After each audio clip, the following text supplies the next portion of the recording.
Bonjour, je vais vous montrer une des expositions que j'ai visitées durant mon voyage. C'était à Milan. C'était le Design Week de Milan. C'était beau, intéressant, très inspirant et très créatif. Et comme toujours dans mes vidéos, un peu d'histoire, d'admiration et quelques suggestions si vous envisagez de visiter cet magnifique événement l'année prochaine. Milano Design Week est né en 1961 comme une exposition de meubles italiennes. Et le salon se déroule à la Fiera di Milano à Rio et il est réservé aux professionnels de design et aux journalistes. Et cette année, c'était dédié aux équipements et ustensiles de la cuisine. Mais pour moi, le plus intéressant est le Fuori Salone, qui a été créé en 1991 et qui réunit tous les événements et installations artistiques qui se tiennent à Milan durant cette semaine. Et c'est très impressionnant. Il est organisé dans les différents quartiers, Brera, Cinqueville, Porta Romana, Porta Venezia, etc. Et la performance artistique est très impressionnante. Mais aussi, c'est une occasion pour découvrir les somptueux palazzo et endroits qui ouvrent leurs portes juste durant cette semaine. En fait, chaque quartier, durant cette semaine, il présente son propre thème. Ici, Cinqueville, par exemple, c'était la qualité des choses. C'est quand les exposants présentaient leurs créations, pas seulement comme des objets, mais comme des médiateurs de l'émotion et de la perception tactile ou visuelle. Et c'était très intéressant de parler avec les gens et de regarder comment ils font ça pour faire cette présentation. Ici, par exemple, c'est la compagnie française Haute Relief qui a présenté une table de coiffeuse de Louis XVI, XVIIIe siècle, qui ont transformé en bar, par exemple, ou des anciens cadres en miroir. Ici, c'était un artiste qui créait des sacs très performants. Ici, c'était un créateur d'Azerbaïdjan qui fait ses créations en utilisant les photos. Ici, c'était toute une performance avec des vases, des créations, des tapis de la vaisselle. C'était vraiment très intéressant à regarder parce que c'est sûr qu'on voit pas ça ailleurs. Ici, c'était très impressionnant. Ça s'appelle Tact Projet. C'était une église qui était créée en 15e siècle et qui faisait partie d'un complexe conventuel féminin qui était dédié à Saint Bernard. Et en 1798, les lois napoléoniennes ont saisi et démoli ce complexe en laissant juste l'église avec des fresques.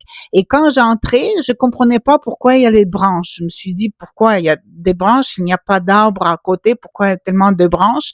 Et juste quand j'ai entré à l'intérieur, j'ai vu que c'était une performance.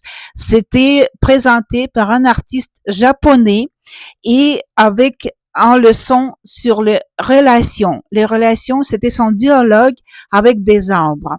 J'ai vraiment adoré. J'ai adoré l'endroit. J'ai adoré le message derrière cette exposition. Et j'ai passé ici beaucoup de temps en regardant, en lisant, parce que chaque branche était créée avec quelque chose. Et lorsqu'on crée quelque chose, c'est d'habitude dans un but précis ou pour en parvenir ou standardiser les matériaux et on les transforme selon le but. Et c'est la conception traditionnelle. Et son perfectionnement est considéré comme la marque d'une création intelligente. Mais est-ce vraiment le cas? C'était ça le message de ce créateur japonais. Et l'attitude qui consiste à transformer un matériau à devenir de ce que nous voulons ou imaginons néglige le besoin de dialogue avec le matériau et surtout avec l'environnement.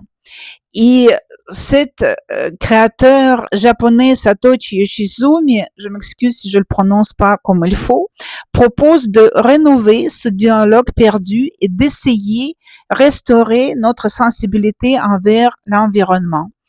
Et ce projet, il a pris des branches pour explorer une relation contemporaine aux matériaux.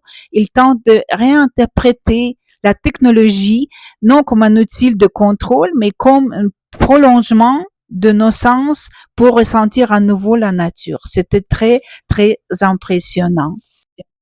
Ici, dans ce quartier autrefois misérable, qui est connu par la retraite de Sainte-Valérie, qui a été créée en 1532 pour accueillir des femmes en pétrin et qui est surtout connue par la moine de Monza. Mais c'est une autre histoire, même les Milanais connaissent très bien cette moine. C'était le palazzo de Capitaine d'Arsago qui a créé cette magnifique palazzo à l'ancienne l'église démolie en 1929 et c'était Acqua di Parma, la célèbre compagnie italienne qui fêtait ses 110 ans cette année et qui a sorti pour célébrer ça une nouvelle ligne qui s'appelle Buongiorno. C'était 5 fragrances absolument incroyables. Il y avait les kiosques que je sais pas pourquoi j'ai pas filmé. J'étais tellement impressionnée par ces fragrances. Comme avec tout expliqué, tout raconté. C'était comment commencer et terminer la journée en beauté selon les Italiennes. Et ici, vous reconnaissez sûrement, c'est Ginori, une fameuse marque fondée en 1735 avec la manufacture du Dolce en Florence du marquis Carlo Ginori. Il est célèbre pour sa porcelaine et pour son art de la table. Ici, ils ont présenté leur savoir-faire de cette maison emblématique de Florence avec cette table et avec leur fameuse vaisselle en porcelaine dessinée à la main. Et pour cette Design Week, ils ont présenté la nouvelle collection de porcelaine ultra graphique qui s'appelle Officina Ultra. Et en présentant ce palais de miroirs, il y avait encore le message derrière, un dialogue entre la lumière, l'ombre et volume pour le contemporain. Et après, quand on se promène, j'ai vu ici, ça s'appelait Amore, mais bien sûr l'amour en italien. Et c'était une collaboration, un projet collectif avec la compagnie Arrêt de Troyes qui fabrique les cuisines contemporaines. Et ils ont fait une kiosque où chacun pouvait laisser son mot d'amour, d'écrire ici une carte. Puis c'était assez impressionnant de voir et de lire tous ces messages d'amour. Ici, c'était une autre collaboration entre un artiste, Giovanni Motta, une compagnie des chemises de très grande qualité, Xacus, et une compagnie de céramique, Bossa. Xacus fêtait ses 70 ans et Bossa 50 ans. Et pour cette collaboration, Giovanni Motta a créé cette personnage qui s'appelle Tuvumba. C'était comme un petit monstre, Tuvumba. Et c'était toute une bande dessinée qui ils ont créé et c'était juste sur l'écran à l'entrée de magasin. C'était très intéressant à regarder. Un artiste, Giovanni Mott, est reconnu par son personnage fétiche Johnny Boy. Vous le connaissez sûrement. C'est une petite figure qui incarne l'enfant intérieur et guide le regard à travers le monde de mémoire et d'émotion. Et ici, c'était ces figurines de plusieurs couleurs qu'on pouvait acheter, puis qui étaient présentées comme ça dans le quartier Brera sur l'écran, comme je vous ai dit.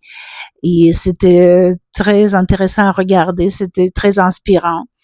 Et c'est pour vous dire qu'il faut regarder partout, il faut s'arrêter durant cette semaine de design et tout regarder.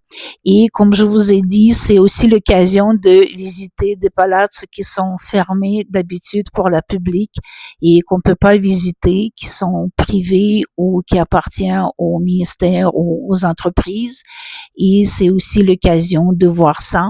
Et pendant tout ce design week, vraiment quand on visite ces palazzo, on ne sait plus où regarder toutes ces créations incroyables et des exposants, ou admirer tous ces palazzo à l'intérieur, ces plafonds, ces lustres, ces escaliers, tout ce qui reste, les jardins, parce que je trouve que c'est une occasion absolument incroyable.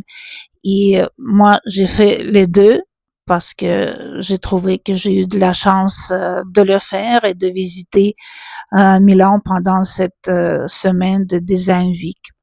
Et ma prochaine destination, c'était ici, à côté du cirque romain du IIIe siècle.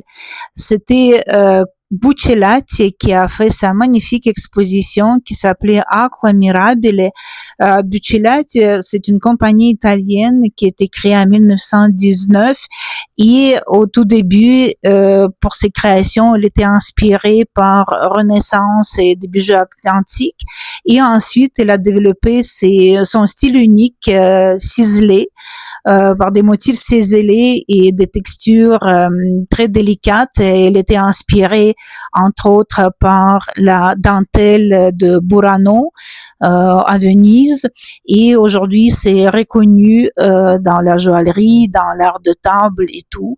Et avec l'artiste, avec la collaboration avec un artiste anglais, Luke Edward Hall, ils ont fait cette installation immersive autour de sa nouvelle collection caviar. Et c'était absolument fabuleux. Ici, on vous émerge, vous entrez, c'est tout petit, vous savez pas quoi attendre parce que ce sont des rideaux non transparents. Et quand vous entrez, on vous émerge dans ce monde féerique sous-marin. Il était inspiré par la mythologie et par l'Atlantide. Et quelle créativité, c'était. Je voulais regarder chaque petit détail, chaque petite feuille, chaque petite création qui a été créée par un artiste anglais et par Buccellati. Tous les deux, c'était tellement beau, cette collaboration. On pouvait pas passer beaucoup de temps et beaucoup filmer parce que c'était très petit comme endroit et il fallait qu'on bougeait. Mais j'ai adoré cette expérience. C'était très inspirant et magnifique et très beau. Vraiment, bravo à cette collaboration. J'ai été très contente de l'avoir vue. Et ma prochaine destination, c'est ici. C'est la basilique di San Simpliciano, qui était une des premières églises construites à Milan au IVe siècle. Et à l'intérieur, dans le chiostre, dans le grand chiostre, dans le cloître du San Simpliciano, c'était un jardin des merveilles. C'était Gucci qui a présenté Memoria, l'art de faire dialoguer les époques. C'était dans les jardins de Chiostre et c'était fleuri des champs. Les champs étaient plantés par des fleurs. Les rosiers étaient déjà là, puis les rosiers c'était énorme, absolument incroyable, rouges et violets. Et d'ailleurs, ce fleur de champ planté rappelle un motif iconique d'un foulard imaginé par Gucci et par Vittorio Cornero en 1966. Et dans les allées, une collection de 12 tapisseries uniques avec des souvenirs et les moments clés de cette grande maison de couture florentine à travers le temps, depuis le tout début, quand Gucci a travaillé comme un porteur à l'Hôtel Savoie à Londres et le premier atelier artisanal à Florence. Donc, c'était 105 ans d'histoire, de hier à aujourd'hui, du passé vers l'avenir, et c'était absolument incroyable comme fleur. C'était très apaisant comme endroit et comme ambiance, et c'était très, très beau. Aussi, bravo à tous ces créateurs. C'était magnifique. Et merci beaucoup à la gentillesse des garçons de Gucci qui travaillaient à l'entrée, qui m'ont permis d'entrer là-bas et de pouvoir m'enregistrer parce que j'étais pas enregistrée d'avance. Merci beaucoup.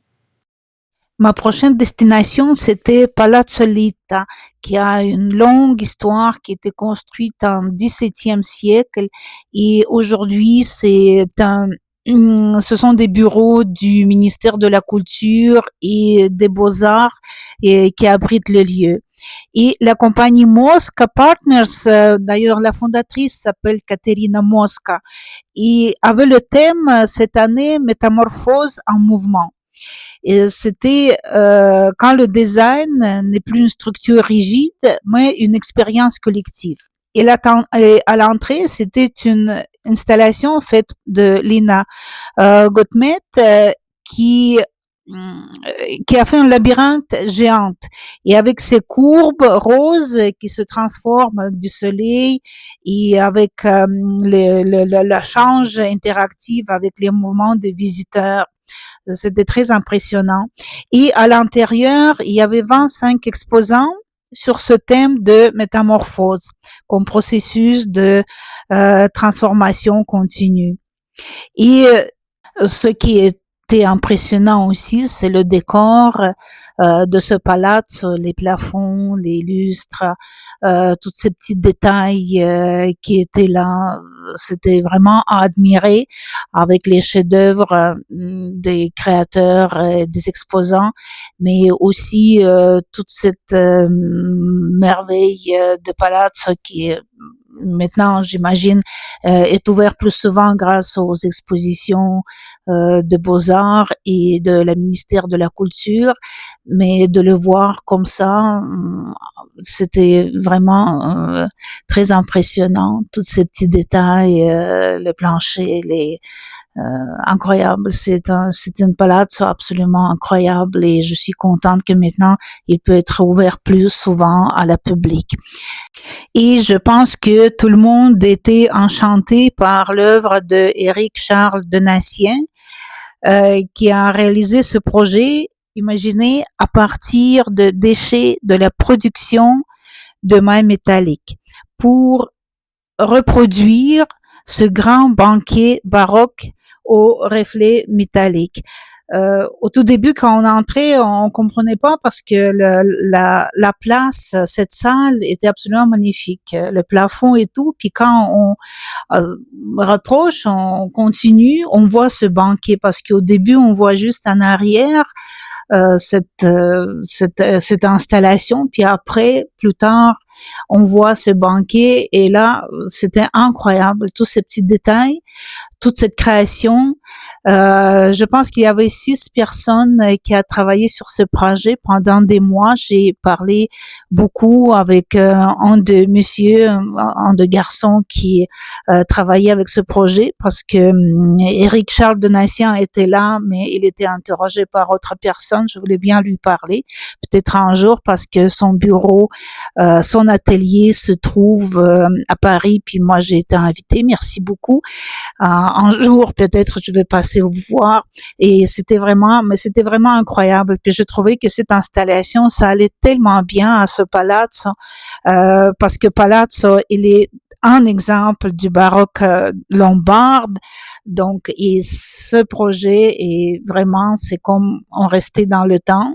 Et c'était absolument magnifique. Bravo, bravo à l'équipe et merci beaucoup aussi d'avoir visité ça, parlé et voir cette merveille créée par des êtres humains. C'était fabuleux. Merci.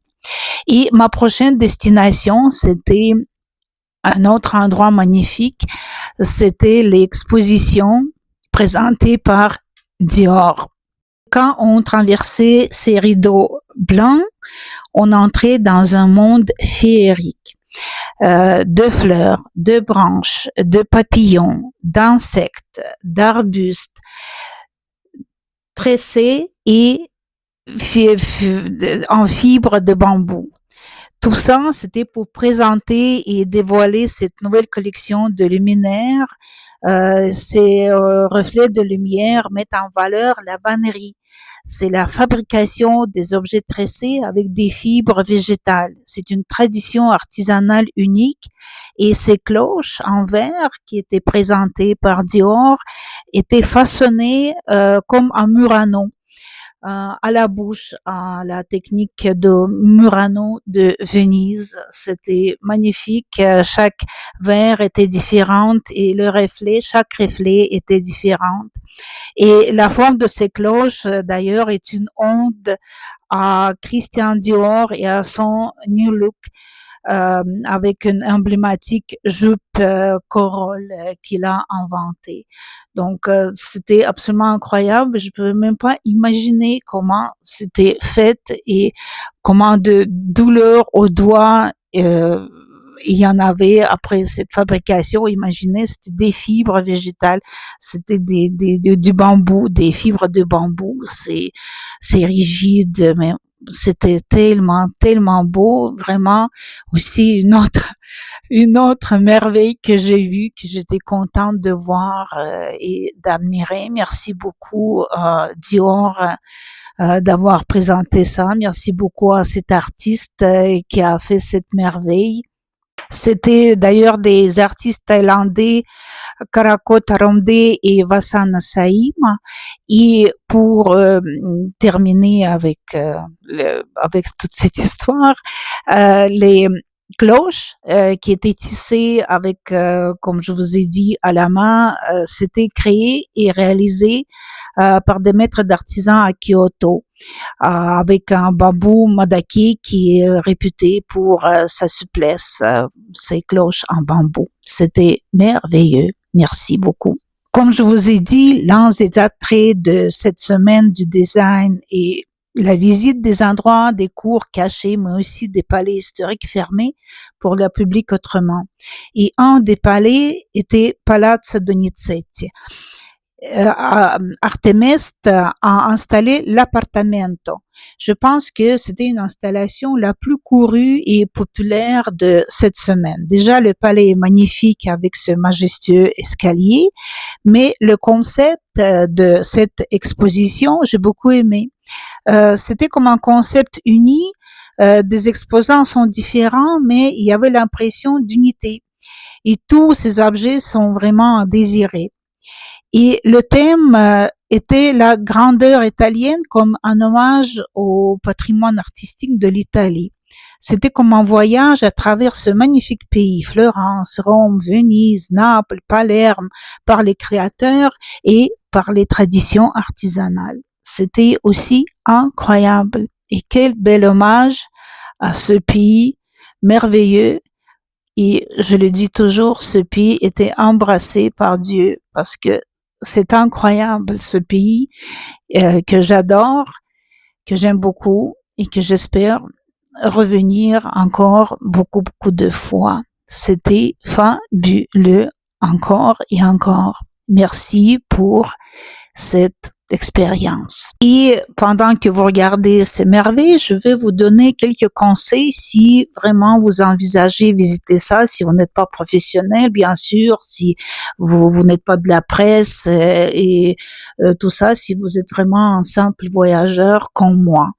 La première chose que je vous dirais, c'est de faire le plan, parce que c'est tout le Milan est rempli de tous ces exposants, toutes ces créations. Je parle de Fuori Salone, bien sûr. Je parle pas de cette exposition pour les professionnels où il faut s'enregistrer.